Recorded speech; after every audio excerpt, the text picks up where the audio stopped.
Hello and I welcome you to education lapper. दोस्तों, आज हम बात करने वाले हैं एक बहुत ही इंपॉर्टेंट चैप्टर के बारे में जो कि क्लास 9 CBSE की इंग्लिश बुक का पार्ट है, द साउंड ऑफ म्यूज़िक। दोस्तों, इस चैप्टर के 2 पार्ट हैं। सो हम सबसे पहले आज फर्स्ट पार्ट करने लगे हैं जिसका नाम है Evelyn Glennie listens to music without hearing it. अब दोस्तों, जो ये टाइटल है ये बहुत ही इंटरेस्टिंग है।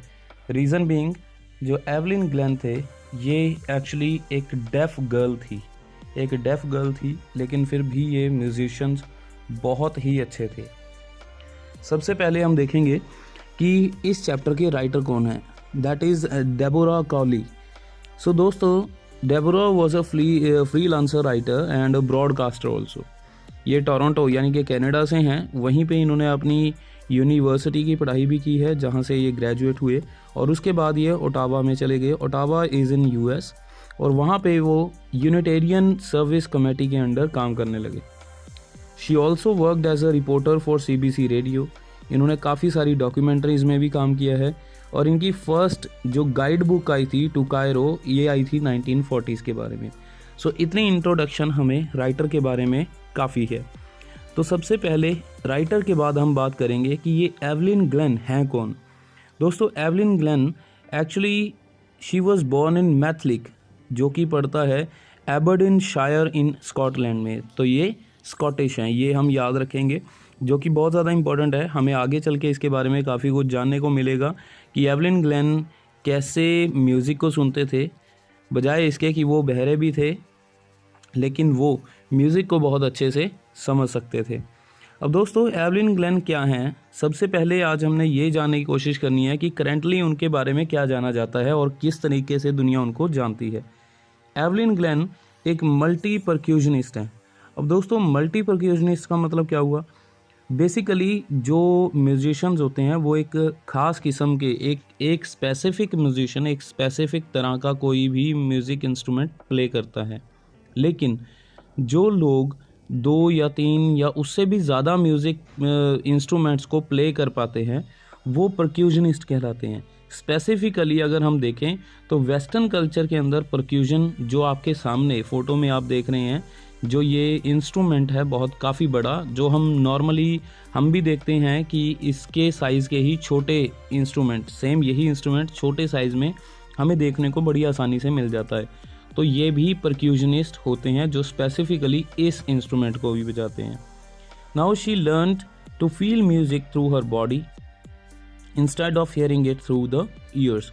अब दोस्तों, सोचने वाली बात क्या है कि ये बहरी थी, जैसे कि मैंने आपको पहले भी बता दिया, डेफ होने के चलते ये म्यूज़िक को सुन तो सकते ही नहीं थे, तो ये फील कैसे करते थे, स्टोरीज़ के बारे में है। She has attain mastery over almost 1000 musical instrument despite being hearing impaired. यानी कि बहरे होने के बावजूद भी 1000 से ज़्यादा इंस्ट्रूमेंट्स ऐसे थे जिनके अंदर इन्होंने मास्टरी हासिल कर ली थी। अब दोस्तों, एक नॉर्मल म्यूजिशियन जो ठीक काम करता है, उसके हाथ पैर सब कुछ ठीक काम करते हैं, वो भी अपनी लाइफ में 1000 इंस्ट्रूमेंट्स को बजाने में बहुत ही ज़्यादा किल्लत करेगा। रीज़न बीइंग कि उसमें टाइम भी बहुत ज़्यादा कंज्यूम होगा और एक इंसान की ज़िंदगी निकल जाएगी।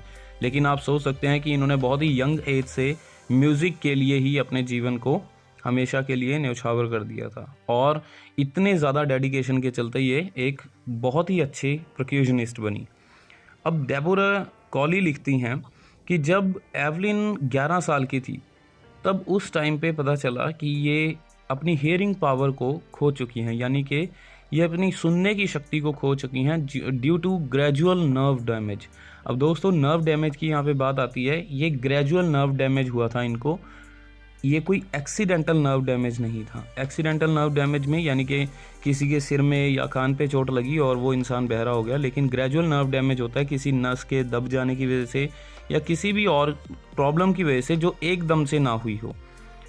नाउ अब हुआ क्या, जो जहाँ पे एवलिन पढ़ती थी, उन्होंने इनकी मदर को बोला, इनके पेरेंट्स को बोला कि किसी स्पेशलिस्ट को दिखाया जाए, बिकॉज़ ये सुन नहीं पाती हैं तो ऑब्वियस है इनको हियरिंग एड्स की ज़रूरत पड़ेगी, और इसको स्कूल फॉर डेफ यानी कि जो बहरे बच्चों का स्कूल है, जो डिसेबल बच्चों का स्कूल है, वहाँ पे भेजना सही रहेगा।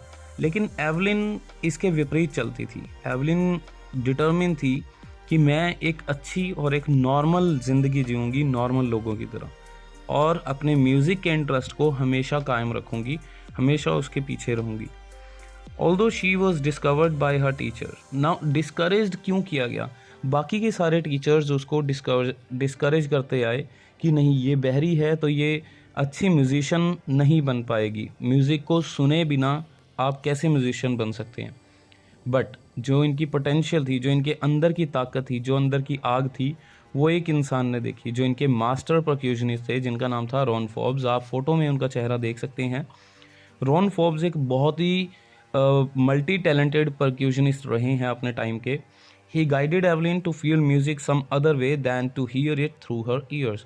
अब उन्होंने कैसे हेल्प की दोस्तों? उन्होंने क्या किया कि 2 ड्रम सेट्स को डिफरेंट नोट्स पे सेट कर दिया और एवलिन को गाइड किया कि ट्राई ये करना है कि जो आपके हायर नोट्स होते हैं, यानी कि म्यूज़िक के अंदर जो हायर नोट्स प्ले किए जाते हैं, वो आप फील कर पाओ बॉडी के अपर पार्ट से, यानी कि वेस्ट के ऊपर की बॉडी से, और जो लोअर नोट्स हैं उनको वेस्ट की नीचे वाली बॉडी से, यानी कि टांगों से, पैरों से, उंगलियों से, पैरों की उंगलियों से उसको फील कर पाओ। Now this worked well for Evelyn and she realize that she could sense different sounds through different parts of her body. एक बार अपनी इंटरव्यू में एवलिन ने यह भी कहा था कि वो अपने बालों के थ्रू भी म्यूज़िक को समा सकती हैं, म्यूज़िक को पढ़ सकती हैं कि क्या बोला जा रहा है और क्या म्यूज़िक प्ले किया जा रहा है। Now once she had overcome this hurdle, अब जैसे जो ये हर्डल थी ये तो एक क्रॉस हो गई, उसके अंदर वो धीरे धीरे प्रैक्टिस करके सीखने लगी। She began her career in music. She got admission in the Royal Academy of Music London and scored the highest mark in the history of the academy. अब दोस्तों जब एंट्रेंस हुआ एडमिशन के लिए तो रॉयल अकेडमी ऑफ म्यूज़िक एक बहुत ही important और बहुत ही बड़ी ऑर्गेनाइजेशन है ये, और बहुत ही बड़ी एकेडमी है जिसका मैं कहूँगा कि वेस्टर्न कल्चर में इसका बहुत ज़्यादा इन्फ्लुएंस है लोगों पे। और इस म्यूज़िक एकेडमी की जो हिस्ट्री थी उसमें किसी भी बच्चे ने इतना ज़्यादा आउट परफॉर्म नहीं किया था। इसके हाईएस्ट मार्क्स अचीव किए एवलिन ग्लेन ने वहाँ पे, और जिसकी वजह से सबकी नज़र एवलिन ग्लेन के ऊपर पड़ी। Evelyn says that hard work and dedication toward her goal helped her achieve the success. अब दोस्तों हमें ये बताया जाता है कि एवलिन सोलो परफॉर्मेंसेज भी देने लगी and she even gives free concert for hospitals and schools. और सबसे बड़ी बात, वो इतनी जल्दी और इतनी ज़्यादा मेहनत के चलते उन्होंने अपना मुकाम बहुत जल्दी हासिल किया। बड़ी बात है। सबसे बड़ी बात ये थी कि वो ये नहीं चाहती थी कि और कोई ना सीखे, वो ये चाहती थी कि मेरे जैसे जितने भी दूसरे बच्चे हैं, डेफ बच्चे हैं या जो अंडर प्रिविलेज बच्चे हैं या डिसेबल बच्चे हैं किसी भी तरीके से, उन बच्चों को भी ये म्यूज़िक है जो उन बच्चों को भी सिखाया जाना चाहिए जो सीखना चाहते हैं। और इसी के चलते उनकी ऐसी पर्सनैलिटी जो कि बहुत ही ज़्यादा पॉजिटिव और ऑप्टिमिस्टिक पर्सनैलिटी थी, इसके चलते प्लस उनकी परफॉर्मेंसेस के चलते 1991 के अंदर उन्हें रॉयल फिलहार्मोनिक सोसाइटी का prestigious soloist of the year award मिला, क्योंकि अब ये सोलो परफॉर्मेंसेस देना स्टार्ट कर चुकी थी। Evelyn's story is an inspiration for differently abled who are motivated to full their dreams like she did. दोस्तों बहुत ही ज़्यादा इम्पॉर्टेंट चीज़ क्या है हमारी लाइफ में कि डिसेबिलिटी सिर्फ इंसान के दिमाग में होती है। किसी भी तरीके की डिसेबिलिटी हमें कभी भी अपने लक्ष्य से नहीं रोक सकती, अगर हम उसके प्रति पूरी तरह से डिटर्मिन है, डिवोटेड हैं और हमारे अंदर एक अनस्टैगरिंग फेथ है कि मैं नहीं डोलूँगा या मैं नहीं डोलूँगी अपने लक्ष्य से, तो बशर्ते हम उस लक्ष्य को हमारी ज़िंदगी में हमेशा हासिल कर सकते हैं।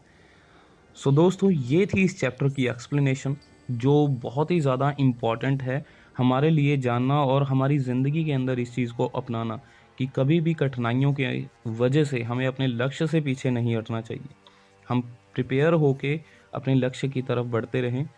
So thank you very much for watching the video.